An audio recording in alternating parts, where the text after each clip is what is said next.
looking back at the last 6 years here, for you, maybe not what's been necessarily the biggest accomplishment, but what's been the highlight of your time in this office? Well, no single thing. It's been a lot of them. One thing that I think has been very productive is that the relationship between this office and the whole staff here and the House and Senate members is a very good one. Because I'd had experience working with a lot of them when I was party chairman for 9 years, and a lot of the people in those offices now were people we campaigned for years ago to get them into those offices.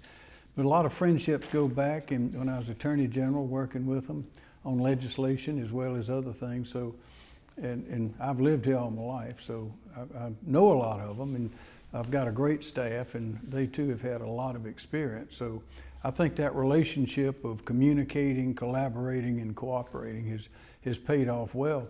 And one way you see that is with the economic growth that we're having. It is outstanding. We haven't had it quite this good before. And one measurement is the capital investment, which last year was $10.27 billion, which is way more than any other year. And that's because businesses from around the world and around the country, when they come to South Carolina, they like what they see. They like the reception they get, not only at the Department of Commerce, but in speaking to legislative leaders, and the legislative leaders confer with us on these things we're trying to do. And it results in a spirit. One recent person told me that it was the spirit that got his company, that sold his company. And I've had others, and it just goes back to the people of the state. The chairman of BMW years ago at their 25th anniversary said, South Carolina's a handshake state. When someone from South Carolina gives you their hand and their word, they keep it. He said he'd rather have that than a signed contract.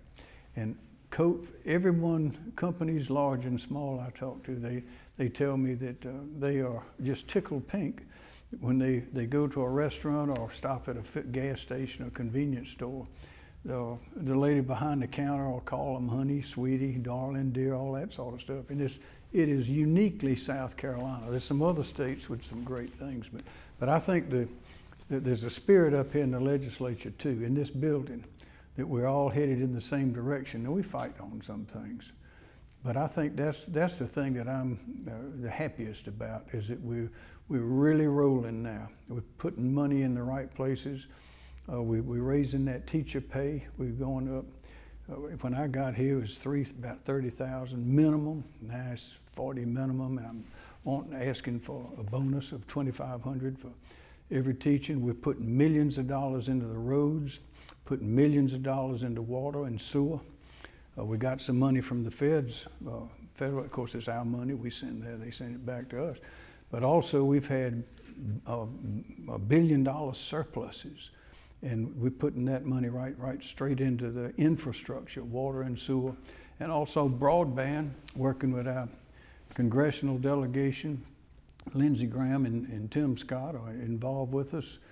Sometimes we have press conferences here. We had one just recently with Congressman Clyburn. I think it's the second one we've had with him on broadband. We're going to have, our state will probably be the first. It's just completely covered with broadband. And it's because we're all working together, going in the same direction. That's what I like. And when you take a state that has the natural assets that we do, the rivers, the waters, the mountains, the streams, you know, Deliverance was filmed on the Chattooga River up in the upstate. And the low country, the beaches, it's just fantastic. And when you take that, I call it paradise, and you put in those kind of people, and you keep them safe, and give them opportunities to learn, and give them this beautiful paradise to live in, you end up making progress. And that's what we're doing now, and I don't see it slowing down. Well, you mentioned a lot of things I want to follow up on, but certainly the teacher pay, with Ways and Means putting together its first draft of the budget this year, and it looks like they're going to have that raise of the teacher salary that you asked for up to $42,500. Right. I know you want to get up to 50,000. We want to get it just as quick as we can, because if we want to have the best teachers in the country, we want them right here, because we know this is the best place to live in the country, because that's why people are moving from all over the place to come here. Now, there are other great places to go too, but we're getting more than our share. So if we need to have the best teachers to match the character and potential of our people. The people of our state have been through from the very beginning, I mean, I'm talking 200 years ago, through so many things, and we've learned a lot of lessons. Grandparents have taught us lessons as we've gone along, and we don't have a lot of problems that they have in other places. So if we can take those people with those that strong Judeo-Christian tradition, that strong military tradition, and our willingness to get along with each other, if we can just keep those people safe with good, solid law enforcement and get them trained and educated and give them a clean place to live, work, and a vacation right here, then I don't think there's any stopping us. And that, I got to say that probably one of the most important things we have to do, we got to keep people safe.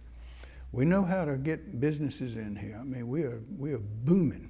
Other states are envious, and we have to educate the people. That's why we instituted the money for the 4K, the kindergarten for everybody. That's why we're having scholarships for the tuition grant scholarships. Those are need-based for college. We're asking for many more millions to go into the technical colleges for scholarships. We're freezing college tuition in all the schools. But we got to keep the people safe. And if they're not safe, you don't let your children go outdoors. You're scared to leave home. You worry if your car's locked up. You hear a noise. You know, all that. We have to bear down on public safety.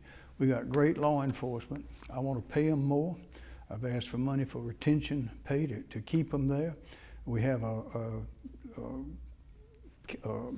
law enforcement academy. As you know, most states don't have that. We got good teachers there, but one thing, we got to shut this revolving door. And I saw it when I was U.S. Attorney. I saw it when I was Attorney General, and I've worked to shut it, but it's not shut. And we have to see that people are not let out on bond when we know they're dangerous. And we've had way too many instances. One would be too much, but we've had hundreds over the years where somebody that is known to be a dangerous criminal has been arrested and convicted of something, a violent crime, and gets out and then is arrested again, is on bond, and then is arrested again, is on bond. Is out on and they commit crimes, kill people sometimes, while they're out on bond for having assaulted somebody 5 or 6 different years in a row. That is crazy, and we can't do that anymore. So I'm asking the legislature to shut that door. If somebody commits a crime while they're on bond for the first crime, then they go back to jail, there's no bond, and they get 5 years extra on their penalty. If we can keep the people, these great people in our state, safe, where they don't have to worry about the children, don't have to worry about the elderly parents, then we can have a lot more progress and be a lot happier. Well, on that note, in a Judiciary Committee meeting earlier this week, one House member brought up that for folks who do violate their bond, especially if they're already in jail for a serious violent crime, there is that remedy in place that the solicitor could seek or file a motion to revoke their bond. Do you think, is this something that will require an entire change in state law, or more so solicitors just making the most of the options they already have that they might not be using right now? Of course, it's always up to the judges, but most of the problems happen at the magistrate level, to where bond is set and the criminal that we know to be a criminal is released on too low a bond, or maybe shouldn't be released at all. That's where those decisions are made. Well, on the note of judges here, a few months ago you were outside here with a big law enforcement group to talk about some of your public safety priorities here, and you were asked about the state's current judicial selection process and if it should move to a popular vote. You said that the way South Carolina selects its judges is a good way. Just a few months later, your State of the State, you called for a total change with the gubernatorial nomination process. If you thought it was a good way a few months ago, why are you calling for a total overhaul of this? It's a better way than public election. In some states, North Carolina I think still does it, and a few others, judges actually go speaking to the Rotary clubs and having fundraisers and all that, just like candidates. That is, I think, is not a good way. There are more conflicts of interest and there's more lack of confidence there. Seems to work all right for them, but that is not something that we want to do. Electing by the General Assembly at least does have they don't have to go raise money and create all those conflicts of interest. But the problem with what we are doing now, the way it could be made better, we want to attract the very best lawyers and people who are in a position to serve as a judge, and that requires some experience. Of course, it requires education, it requires experience. But there are a lot of people who do not want to go through the gauntlet of going and meeting with all the members of the General Assembly and doing all of those sorts of things, because it takes a long time, takes them away from their practice, and there are a lot of people who just don't want to go through all of that. So what I think we ought to consider is the federal model that has worked well, I think, for all these years, where the president makes an appointment, and then that appointee is voted on by the U.S. Senate. It wouldn't matter to me whether it's the state Senate, the state House, or a combination of both voting. But I think that is the better way to do it, because I think we get more qualified lawyers who are willing to run. And also, when you have lawyer legislators, and we got a lot of great lawyers in the legislature, and I'm glad we have them, because I think it's good to have some legal expertise when you're passing laws. But that invariably brings up questions of conflicts when you have lawyer legislators that are practicing before the judges that they've elected. Whether there's anything nefarious about it or not, the public has questions about it. And I think using the federal model, the national model, I think would be better. You have your proposal, certainly. Judicial reform's been a hot topic upstairs in the start of the session here. A few different proposals floating around among the lawmakers. What do you say to those folks who contend that all these proposals are just a knee-jerk reaction to one decision from the Supreme Court, a very big decision with fetal heartbeat, but still one decision that Republicans disagree with? I think a lot of people disagreed with that decision, and I'm one of them. I think it was erroneous. I think that law, the heartbeat law, was perfectly constitutional. But I know there are a lot of people, including myself, who have wondered if it weren't time for us to change the way that we select our judges for the state. The most important thing that a government can have is the public confidence. Just look at the pandemic and a lot of the things that happened there. There are a lot of people who will never believe anything that some public offices say again. I know people who will never believe anything Dr. Fauci or some of those other figures that we saw, the things that they were hearing. When people lose confidence in their government operations and the government officials, we have a problem. So the way that many of us have thought for some time to make that a better situation in South Carolina is to change the way that we elect those judges. Do you think people were losing confidence before the Supreme Court's decision? Oh yeah, yeah. But I think that is a big issue for a lot of people, including me. But I think that there have been questions about lawyer legislators getting cases put off and having influence on judges, whether they did or not. If it looks like it, then unless people know otherwise, they go think there is, and they don't like it.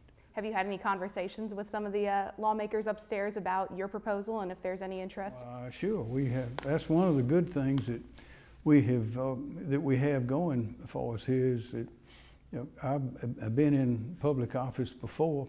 I started practicing law in 1974, and until I got here, I've been either a government in the U.S. Attorney's Office or Attorney General or in private practice.